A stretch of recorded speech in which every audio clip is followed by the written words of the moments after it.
In order for us to begin developing and running PHP web pages, we need to install 3 essential components on our computer. Number 1, we need to install a web server. This is a software that is responsible for providing access to hosted web pages over the internet. Number 2, we need to install a database. This will be used to store information used by our application and give us the ability to sort and manipulate data contained in our application. Number 3, we need to install the PHP interpreter, which is responsible for passing the PHP code that we write and generating the corresponding HTML output that can be sent to the browser. So in this lecture, I will guide you to install WampServer, a software that allows us to develop dynamic web applications on Windows using Apache Web Server, PHP, and MySQL. So essentially, we have the 3 components that we need bundled into this single software. Installing WampServer is pretty simple and straightforward. To download the software, we need to go to the WampServer website, so we can search for WAMP in Google. So the very first result that comes out takes us to WampServer website. So we click on this link. If you look at the very top, there's a download link here. You can click on this link and it takes us to the download section. There are 2 versions. They have the 32-bit version and the 64-bit version. So depending on your operating system, you can either download 32-bit or 64-bit. So I have already installed WampServer on my computer, so I will not be reinstalling it. Just go ahead and click on the version that you want to download for your computer. Then after downloading it, you can follow the guide that I've also provided in this lecture to complete the installation. Let me go ahead to pause the video while you quickly install the software.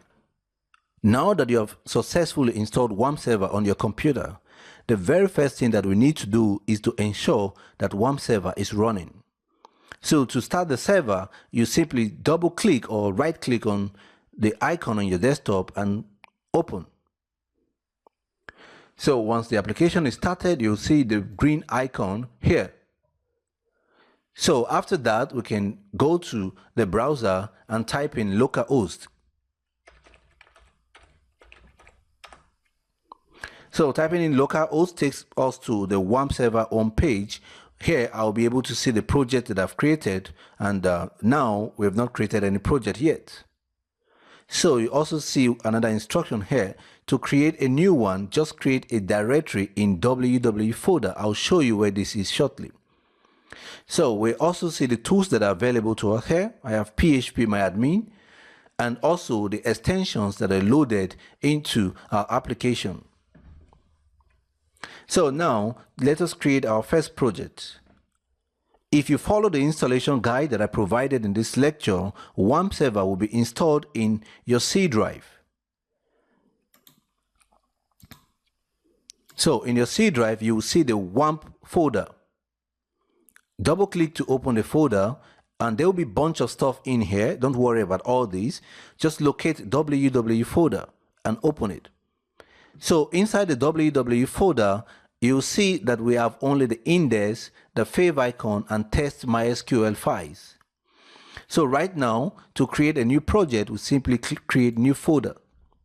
So I'll name this learn PHP. So we have created our first project successfully. So if I go back to refresh the web page, you'll see that we now have one project here. So we can actually create as many projects as we need inside the www folder. So next, if we go to the icon of the WampServer here and click on it, we'll be able to see options to restart all the services, stop all the services, and start all the services. So mind you, the services that I refer to here, simply the ones that we've been talking about, the Apache Web Server. So we can see the version here 2.4, and we see the service here currently is running, so I can actually stop the service by clicking on that link. So you see the icon has turned to amber. So when I go back here to Apache, I can restart the service, and that icon becomes green after some few seconds. Okay, so also that applies to PHP. We can see the version of PHP installed, and MySQL. We can also see the version installed and also see that the service is running. There's a button here that allows us to also stop the service.